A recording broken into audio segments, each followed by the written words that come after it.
Dear students, as usual, I am Navneel Gaur from Tagore School, Parbatsar, and we are doing here the discussion for first chapter of Social Science book of class 6th.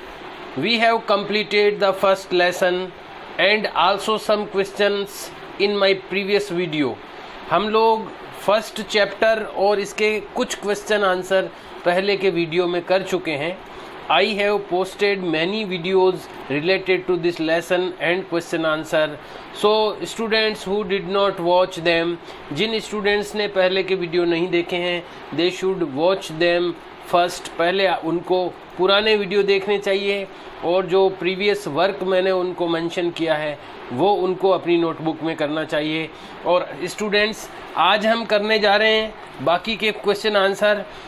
So let us see what are the next question answers.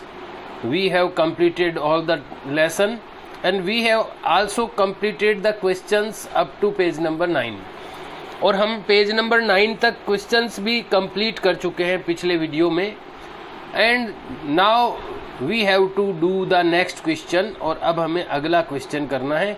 The next question is, अगला question है question number 4.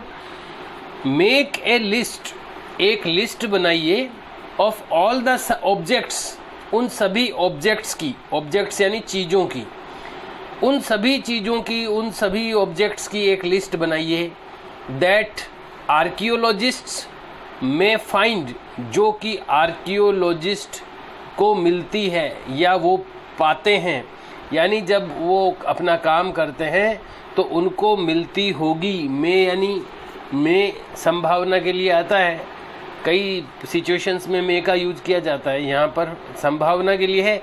तो जो archaeologist होते हैं जो कि पुरानी चीज़ों के बारे में अध्ययन करते हैं, स्टडी करते हैं, उनको जब वो अपना काम करते हैं तो किस प्रकार की चीज़ें मिलती होगी, उन चीज़ों की लिस्ट बनानी है. And which of these could be made of stone. Which of these यानी कौन सी इनमें से, ये जो लिस्ट हम लोग बनाएंगे इनमें से कौन सी चीज़ें could be made of stone, पत्थर की बनी हो सकती है, पत्थर की बनी हो सकती है इनमें से कौन सी चीज़ें. So we have to make a list of this type of objects. यहाँ पर हमें कुछ इस तरह के ऑब्जेक्ट्स की एक लिस्ट प्रिपेयर करनी है जो कि आर्कियोलॉजिस्ट जो होते हैं, जो पुरानी चीज़ों की स्टडी करने वाले लोग होते हैं, उनको कौन किस किस टाइप की चीज़ें मिलती होगी.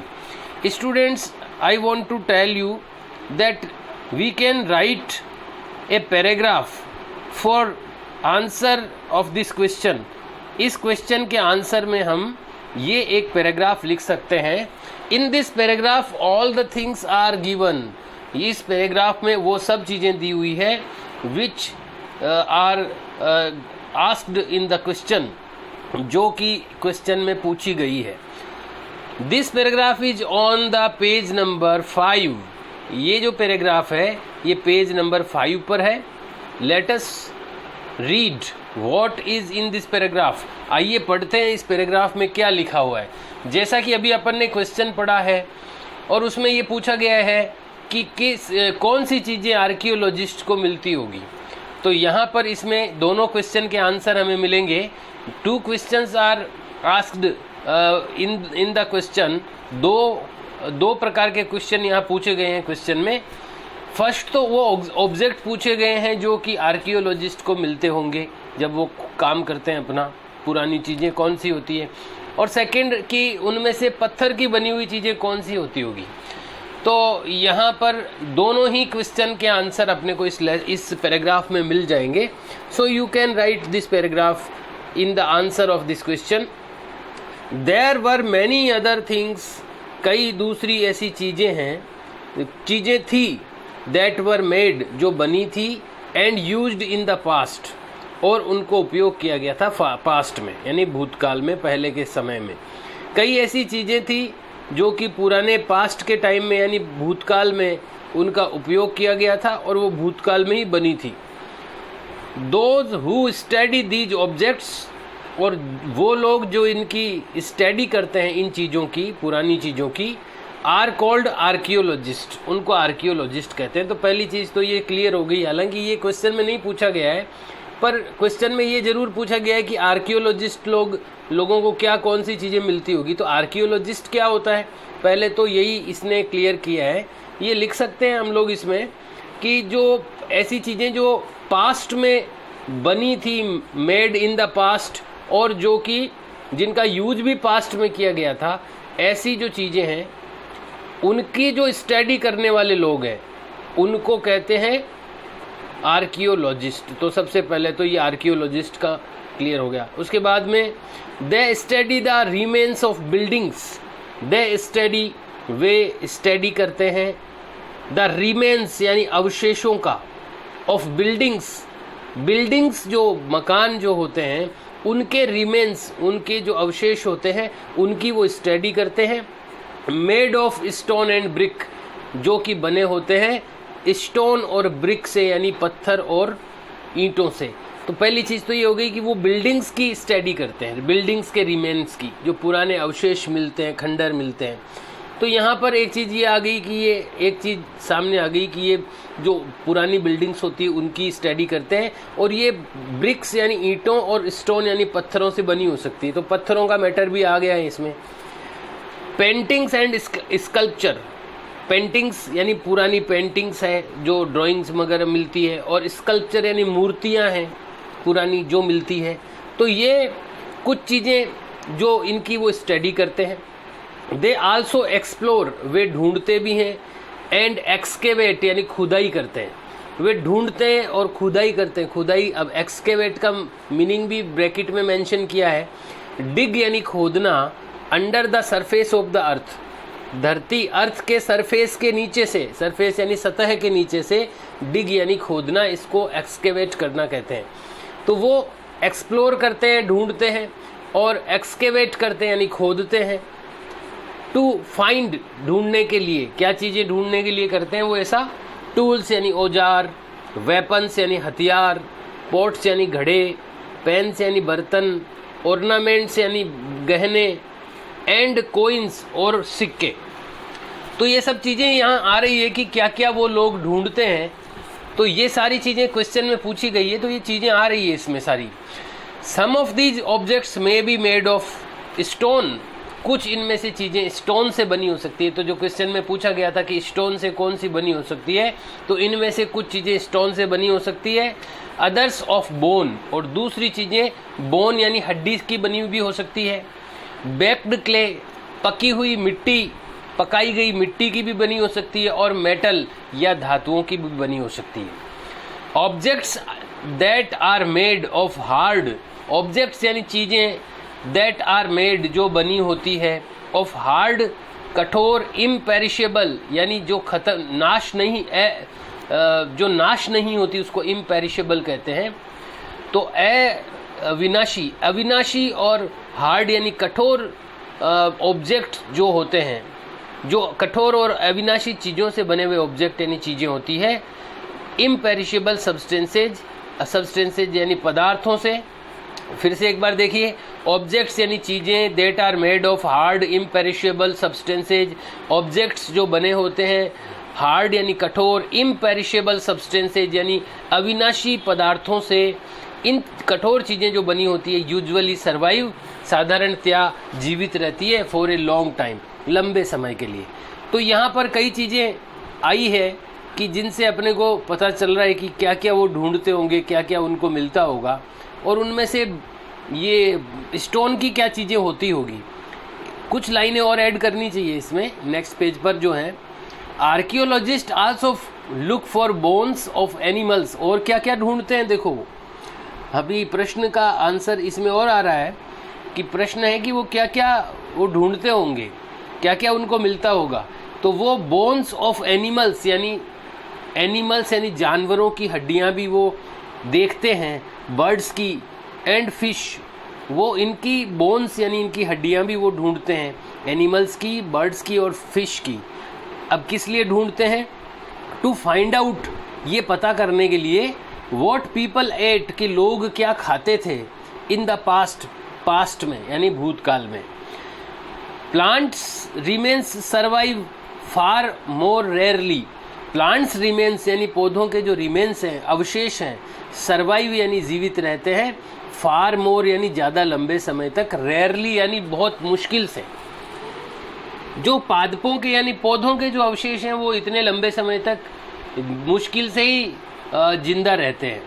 If seeds of grain of और पीसेज ऑफ वुड, यदि सीड्स ऑफ ग्रेन यानी अनाज के अगर बीज और पीसेज ऑफ वुड या लकड़ी के जो पीस हैं, टुकड़े हैं, हैव बीन बर्न्ट, अगर वो जल चुके हैं, मान लो उस पुराने समय में कोई चीज़ जल गई है, दाना जल गया गेहूं का या कोई अनाज का या कोई लकड़ी जल गई, तो वो ज़रूर मिल जाती है। दे सर्वाइव इन ए चैर्ड फॉर्म, तो वो जली हुई अवस्था में मिल जाती है। लेकिन अगर कोई जली हुई चीज़ नहीं है तो फिर वो नहीं मिलती है, वो समाप्त हो जाती है। So students you have to write up to here form, third form तक आपको लिखना है। यहाँ से स्टार्ट करते हुए there were many other things. तो इस पैराग्राफ में इस क्वेश्चन का एक अच्छा आंसर आ गया है कि वो लोग जो ये आर्कियोलॉजिस्ट जो होते हैं वो क्या चीज़ें देखते हैं, ढूंढते हैं और उनमें से इसकी स्टोन की बनी हुई चीज़ें क्या हो सकती है। So you have to write the answer like this, इस तरह से आपको आंसर लिखना है of question number 4। The question number 5 is why do you think, आप क्यों सोचते हैं, ऑर्डिनरी मैन एंड वुमेन कि साधारण आदमी और औरत डिड नॉट जनरली कीप कि नहीं रखते थे साधारणतया, कीप रिकॉर्ड्स नहीं रखते थे, ऑफ व्हाट दे डिड कि उन्होंने क्या किया। साधारण जो लोग होते थे वो अपना उन्होंने जो भी काम किया पुराने समय में, पास्ट में, उसका कोई रिकॉर्ड नहीं रखते थे। आप ऐसा क्यों सोचते हैं?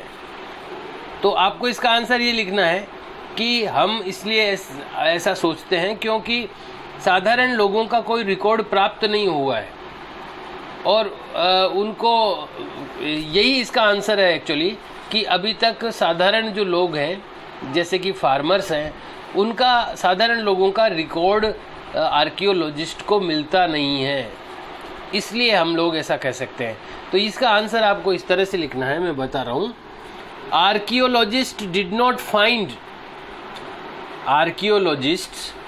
Not find any record related to ordinary men and women। ये archaeologists did not find any record related to ordinary men and women, so we can say, इसलिए हम कह सकते हैं that कि ordinary men and women did not generally keep records of what they did, कि ordinary जो लोग थे वो उन्होंने अपना कोई भी रिकॉर्ड नहीं वो रखते थे। So students you can write the answer like this as I told you, जैसे कि मैंने आपको बताया, क्योंकि उनका कोई रिकॉर्ड नहीं मिला है अभी आर्कियोलॉजिस्ट को, इसलिए वो अपना रिकॉर्ड नहीं रखते थे, अपन ऐसा कह सकते हैं। I spoke the answer recently, मैंने जैसा अभी आंसर बोला है, you can listen the answer in a repeat way again, वापस आप इस आंसर को सुन सकते हैं पीछे थोड़ा जाकर के वीडियो में, and you have to write the answer, और आपको ये आंसर लिखना है।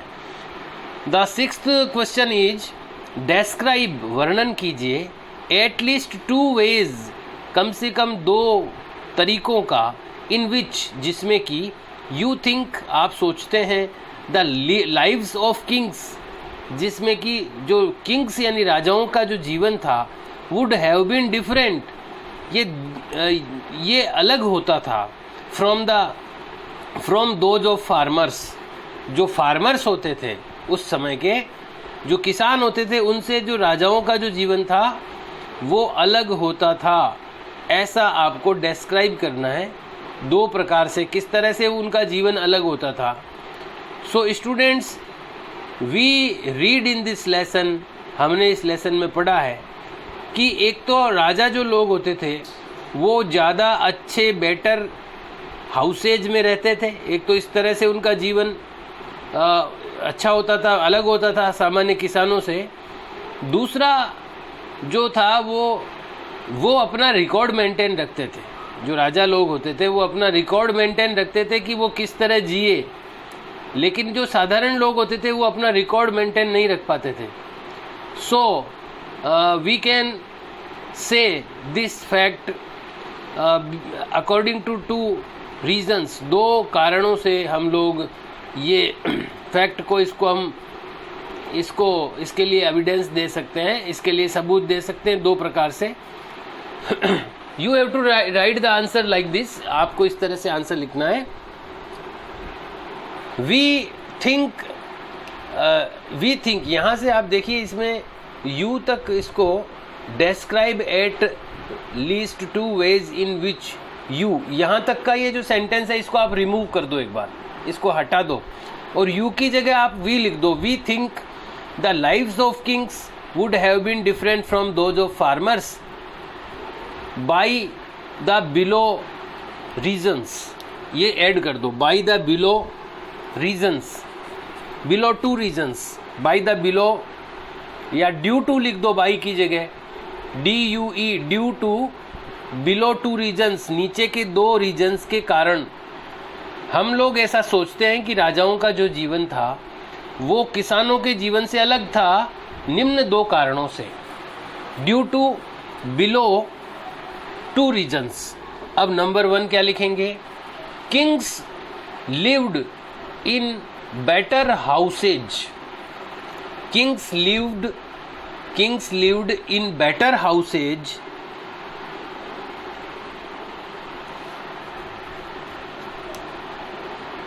instead the farmers. Kings lived in better houses instead the farmers, यानी फार्मर्स के बजाय किंग्स जो थे वो बेटर हाउसेज में रहते थे। तो एक तो इस तरह से डिफरेंस हो गया। Number 2, the kings maintained and kept, the kings maintained and kept their records instead the farmer. किसानों की बजाय जो किंग्स थे उन्होंने अपना रिकॉर्ड मेंटेन किया और रखा भी। तो ये बस यही आपको इसका आंसर लिखना है कि ये दो कारण हैं जिससे हम कह सकते हैं कि जो किंग्स थे, जो राजा थे, वो किसानों से उनका जीवन थोड़ा डिफरेंट था। एक तो वो बेटर हाउसेज में रहते थे।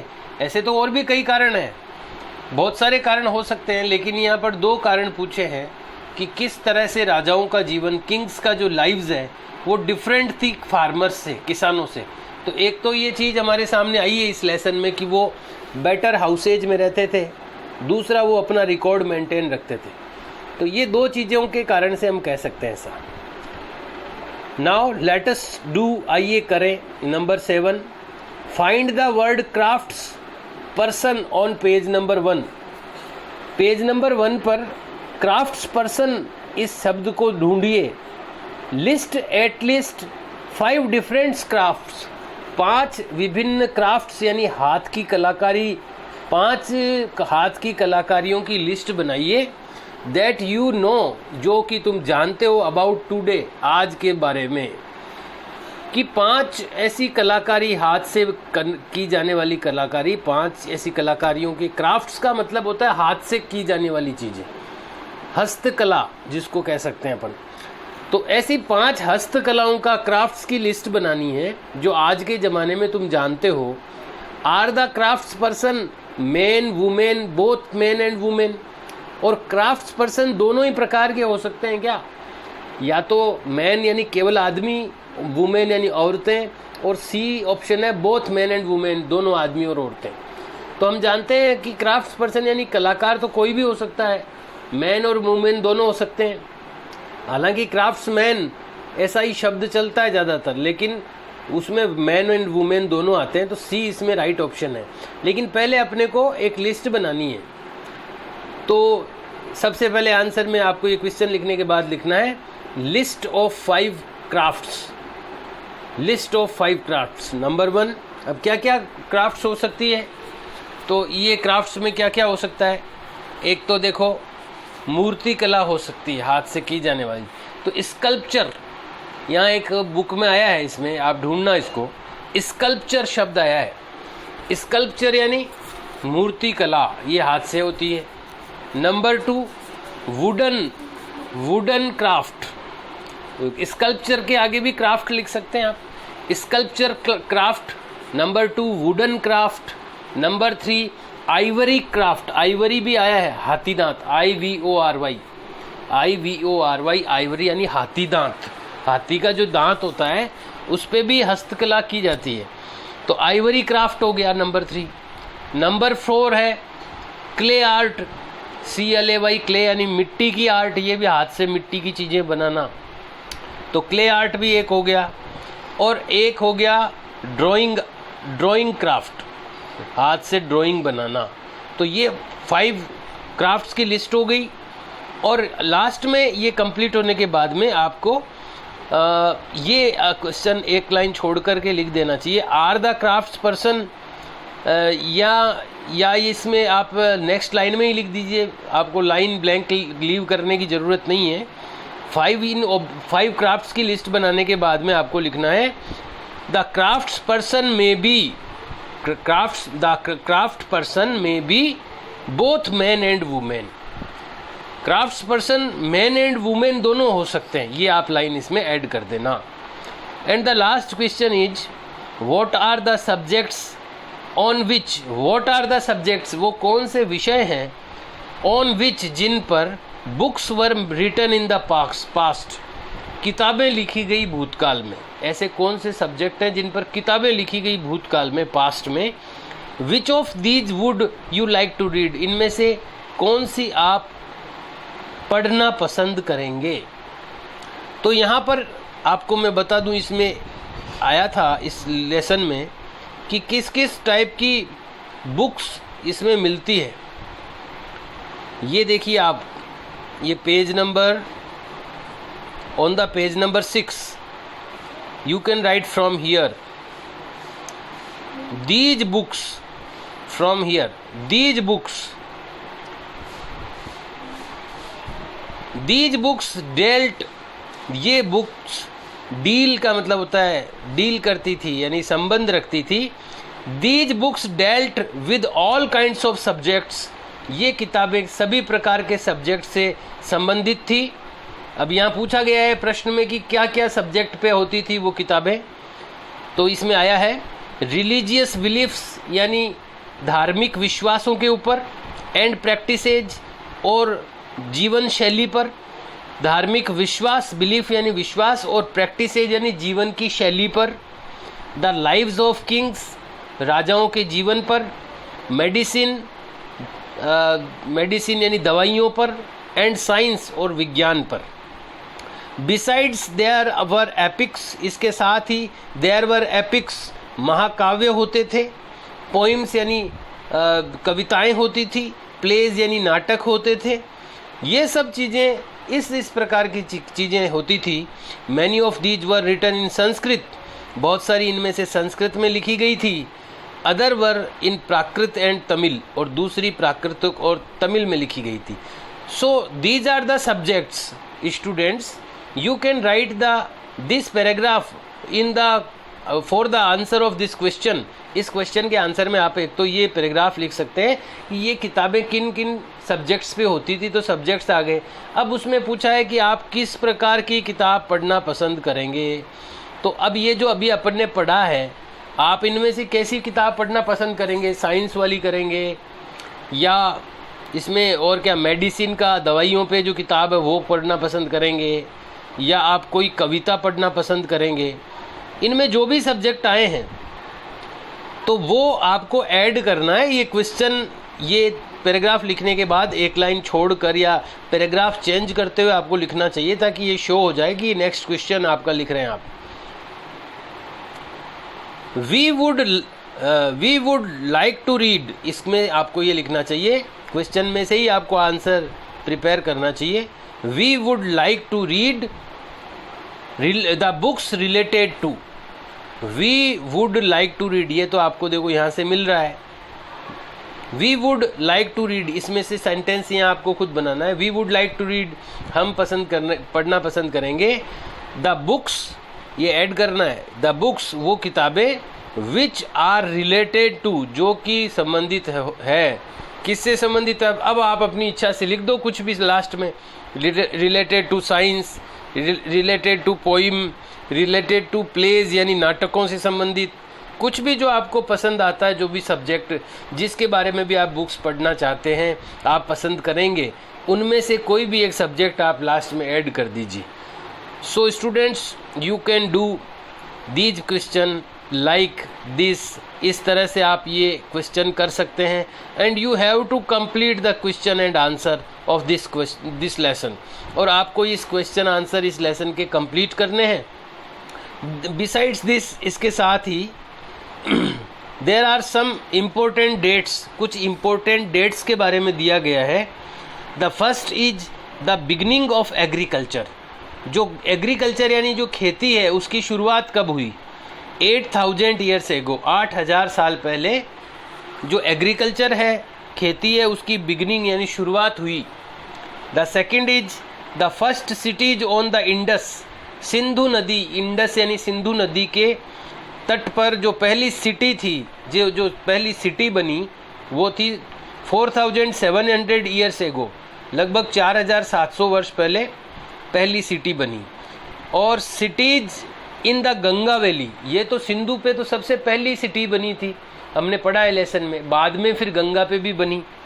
तो cities in the Ganga valley पर कब सिटी बनी, ए बिग किंगडम इन मगध, और एक मगध जो साम्राज्य बना बाद में, बहुत बड़ा साम्राज्य, वो 2500 ईयर्स एगो, लगभग 2500 साल पहले वो बना। द प्रेजेंट, आज की वर्तमान क्या है, अबाउट 2000 AD और CE, अभी 2020 चल रहा है, तो अभी जो प्रेजेंट में चल रहा है वो 2020 चल रहा है। अब इसको AD भी कह सकते हैं, CE भी कह सकते हैं, ये दोनों ही चीज़ें हमने पढ़ी है लेसन में कि AD और CE यूज किया जाता है प्रेजेंट के लिए। तो students, we have complete all the question answer and the lesson today. आज हम इस लेसन को कंप्लीट कर चुके हैं, इसके सारे क्वेश्चन आंसर भी कंप्लीट कर चुके हैं। We will start the next lesson from next video. You have to, I hope you will surely complete the written work in your notebooks. मुझे विश्वास है कि आप निश्चित रूप से अपना नोटबुक में अपना वर्क कंप्लीट करेंगे। We will meet in next video students. हम लोग अगले वीडियो में मिलेंगे। See you. Bye.